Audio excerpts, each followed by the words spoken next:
So with that, welcome Professor Shen to the first Indian conference on micro nanofluidics.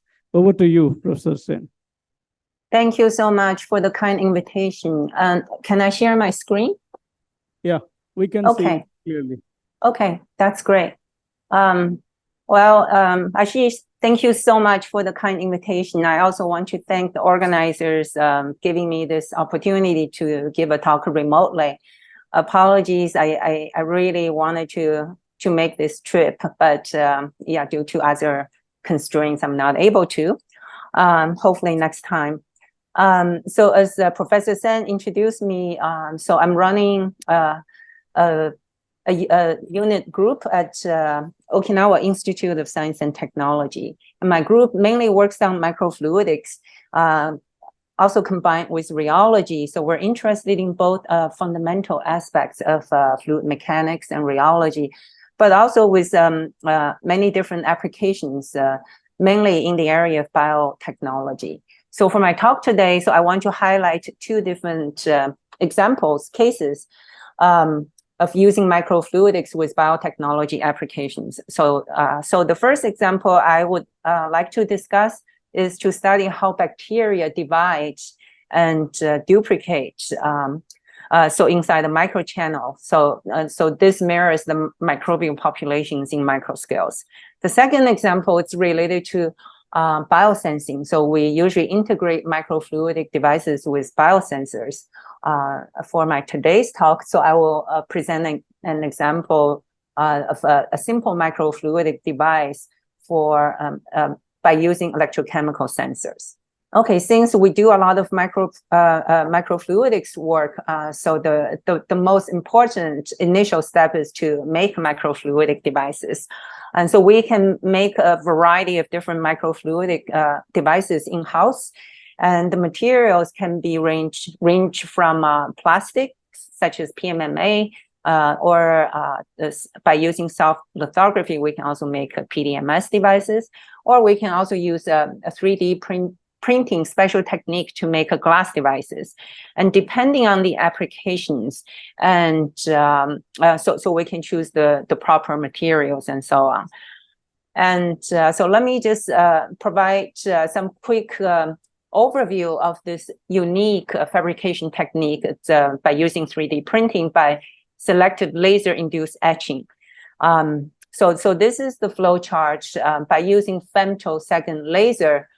So first we have a design, and then we perform the slicing, and by using the laser irradiation, so we can write a certain pattern, and then we put this written patterned glass block inside a KOH solvent. So the etching rates turns out to be 1,000 times faster with laser modified reagents by using this principle. So we can make a lot of intricate structures, such as miniaturized beer mug or very small nozzles to cross slots and so on. So if you're interested in this technique, you can find a review article we wrote back in 2019. So regarding the imaging techniques with glass devices, we also have a lot of advantages. For PDMS-based devices, so what you normally do is, so it's like a 2D dimension, so you can put it on an inverted microscope. But with the 3D glass-based devices, so we can view profiles from different directions. So this can help us to create possible 3D flow informations. And then we can also use micro PIV or flow-induced birefringence techniques to get the full picture of how the molecules can be aligned under flow, and also the full 3D flow profiles. So this is a simple example. So this is a glass device with, so we call this as a cross slot, and you can introduce the flow from these two arms, and then we can also, so the flow can be flow out from these two vertical directions. And this example is by using the 3D glass devices, we can actually track very clearly how the interface evolves. And so this is a simple example, just water, but one side is doped with fluorescent dye, and at high flow rates, a critical Reynolds number. So we're able to induce this inertial-based instability that's signified by this vortex formation. So now moving on to my talk today. And so the first example, as I indicated, is so we're very interested in understanding the population dynamics of cells and E. coli, because biological populations can be spatially organized by landscape barriers that constrain individual movement, generating very interesting ordered patterns at the population level. So this is one example, just on a simple substrate. But when E. coli grows in confined channels, so the cells can form alignment, and that's mainly confined, affected by the geometry of the channel. So the seminal work related to this concept is called the mother machine, that was published in 2010. And so in this work, we have a microchannel with one open end, only one open end, and a very small width to accommodate a single layer or single lane of cells. So once a cell population densely fills in a microchannel as shown here, the dividing cells would push the others towards the open end. And so the authors observe a constant growth rate of the mother cells of E. coli and their immediate daughter cells for hundreds of generations. But the competitions among bacteria cannot be studied due to the limitation of the diffusion-based nutrient delivery with only one open end. And this is one open end and one closed end design. And to address this challenge, 6 years later, Hashimoto's group from University of Tokyo, so they developed microchannels with two open ends. So where bacterial growth rate was found to increase in certain colonial populations compared to those of the ensembles. But the microchannel dimensions in these studies were limited by the microfabrication process, and the flow cell was not optimized. So as a result, so many microbubbles formed during the experiments, leading to unstable flow field with high shear gradient, which also caused the filamentation of bacteria. And to address these challenges, so in our work, so I'm going to show you that it took us almost a year to develop this microfluidic device that can offer very stable nutrient delivery, and we can also perform long-term imaging to capture the cell division. So in particular, we're very interested in how shifting dynamics affect the diversity of a microbial population. And in our experiments, so what you're seeing here, so basically we have two fluorescently marked neutral E. coli strains, and we want to understand how do they compete with each other in the microchannel. And so with our collaborators in our institute, so they also provided a population model to predict the genetic diversity in both single and multiple lanes. And now, regarding the device design and fabrication, so it's quite interesting. So when my theoretical physicist colleague approached me, helping him to design and fabricate the device, so we're very confident that we're able to provide the device on the order of 1 to 2 months, but which turns out to be a very challenging process. As I indicated, it took us almost 11 months to complete this work. And so as a result, so I'm going to show you, so one is the design and fabrication of multi-level microchannel in silicon mold, and the fabrication and assembly of the PDMS and PMMA micro device. And this is a snapshot of the real device. So in our design, so we kind of separate the flow channel, which is in purple, to deliver nutrients. And the bottom one in black, that's the growth channel, which tend to be smaller, that fit the bacteria. So we call this as growth channel. And so in order to make this work, the microstructures to host the bacteria and the microchannels for nutrient perfusion, we need to have different length scales. And because of that, it also made the micro device fabrication quite challenging. And by providing troubleshootings and many trials and errors, so the flow channel here shown, they were joined by flow equalizing tree-like, Christmas tree-like channels, and the flow resistors on both ends, and connected to an inlet and an outlet. And then we have a 2 millimeter thick acrylic frame was cut with a CO2 laser cutter and fixed on top of the PDMS as a reservoir for our initial bacterial seeding.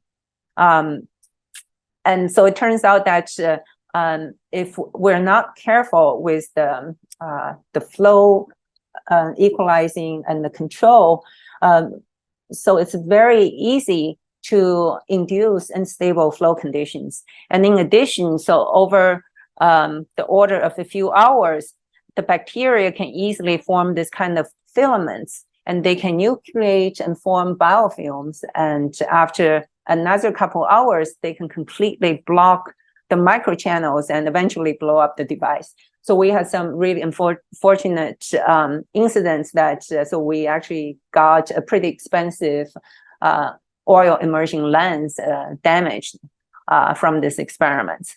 But anyway, so after many trials and errors, we're able to provide a very stable flow and grow the bacteria in a very well performed condition.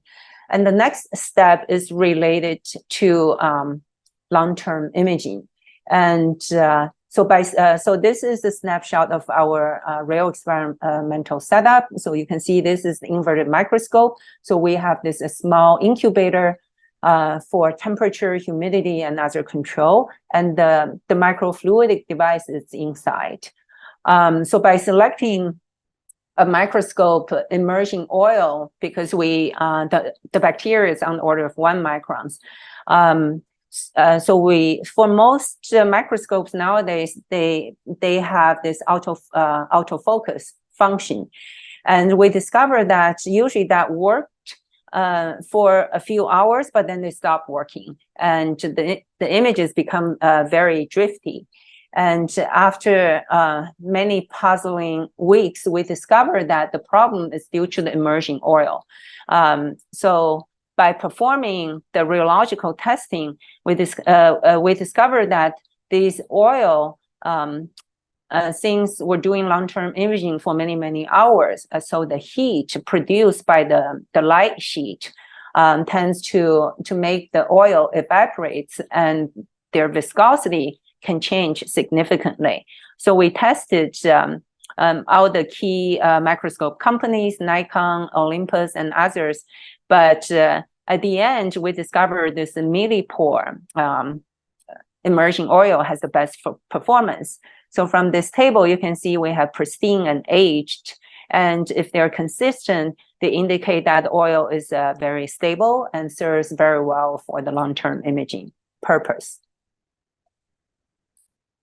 And so now, with the device fabrication and the imaging setup ready, so we can perform experiments. And this movie here shows that in about after 8 hours, the 2 strings, they can organize themselves into very regular stripe patterns.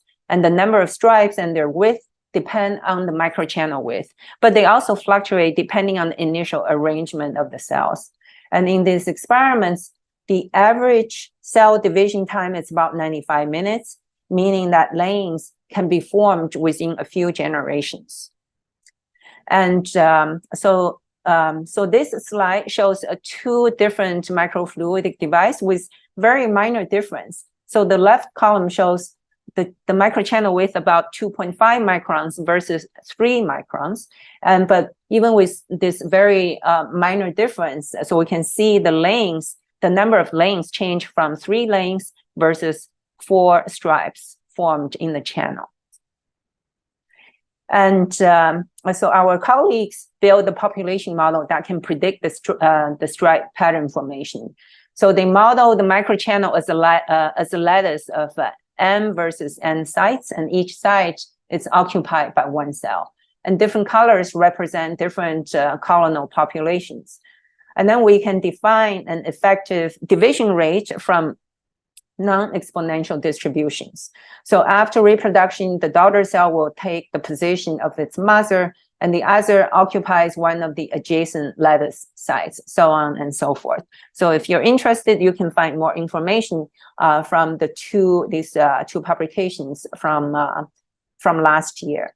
To summarize about this part of the talk, so we use two fluorescently marked neutral E. coli strains to study how do they compete and demix into a stripe pattern. And so we're able to develop a multi-level microchannel device assisted by the numerical simulation directed optimization designs, which we can easily prototype and tailor for a wide range of studies, and not only for bacteria divisions, but also for other cell types. And for the modeling, we use an individual-based population model. And we learned that the diversity loss within each lane is a lot faster than those predicted by the traditional spatial population genetics model. And so for the rest of my time, so I want to show you another example focusing on how do we use microfluidics integrated with biosensors to also enhance the biosensor performance. So in particular, I will focus on surface-based biosensors. And so due to the ongoing pandemic, I think most of us are almost half experts in terms of the disease diagnosis. And so usually we have biomarkers in bodily fluids. They can be in your saliva, mucus, blood, plasma, and so on. And we also, so to design an effective biosensors, and there are many important features come into play. So, so it depends on how specific and how selective the sensor is. And also the sensitivity and speed is very important. And the sensitivity and speed is based on the signal transduction technique. And so when we design the sensor, so we can decide whether we want to choose either label-free signal detection or label-based signal detection. And usually for label-based signal detection, either color-based, fluorescent-based, and usually electrochemical sensors can also fall into both categories. They're usually cheaper, faster, but the sensitivity tends to be lower in comparison to label-free signal detection. An example is QCM and LSPR. So in my group, in the past few years, we have actually focused on developing both LSPR and also electrochemical sensors. And for my talk today, so it will be, so I will just showcase due to time limitation of the electrochemical sensors. You have 5 more minutes. Okay, great. And for the electrochemical sensors, so I will introduce, we developed this, we call the dual electrochemical immunosensors for simultaneous detection of COVID antibody. So here in particular, we choose the antibody specific to spike protein and also M protein. So why it's interesting and important to detect both of them simultaneously is because from this table, as you can see, so the M protein can tell us whether, so if you show a positive signal or a negative signal, so that can distinguish whether the patient has been previously vaccinated or infected, in comparison if you only detect the S protein corresponding antibodies. And to do that, so this is our detection principle. So we use our in-house screen printed electrodes. And so we also use surface modification by using carbon black and also gold nano flowers to maximize our surface area to enhance the sensitivity. And at the end, so we also designed a very simple microfluidic device to introduce a flow and to enhance transport and therefore reduce the time of detection. And so this is the electrochemical immunosensors, the immunochain creation. And this is electrochemical measurement depending by using the DPV technique, so which I will skip this. So finally, in terms of the co-detection. So the one priority is we want to make sure there's no interference from the detection of antibody from the close positioned to working electrodes. And after optimizing the electrodes and the electrochemical sensors, then we created this microfluidic platform, and these figures mainly, so we're testing the optimal flow conditions to achieve the best, the limit of detection and also detection speed. And so this is a snapshot of the real device. As you can see, this is very portable, and we provided proof of concept duplex microfluidic electrochemical immunosensors. And so this platform can be easily expanded to other biomarker, biomolecule detections, and so on. So we believe by introducing microfluidics, so there are many useful advantages from making them portable, enhanced mixing and transport, and enhanced sensitivity. So with that, so I will thank my group members and also funding agencies, and most importantly, thanks to the organizers for giving me this chance to present my work. Thank you. Thank you, Professor Shen, for a very nice talk. Now the floor is open for questions. How did you manage the drift of bacteria? That means... Sorry. How did you manage the drift of bacteria while capturing the images? How did I manage, sorry? Stability of bacteria during when bacteria was moving in the channels? So if you look at the design, and so we have the flow inlet and outlet. So the bacteria, the expelled bacteria, will be collected in the waste bin. Does that answer your question? Or no. I have seen. Do I understand? I have seen you have used the low viscosity immersion oil. Yes.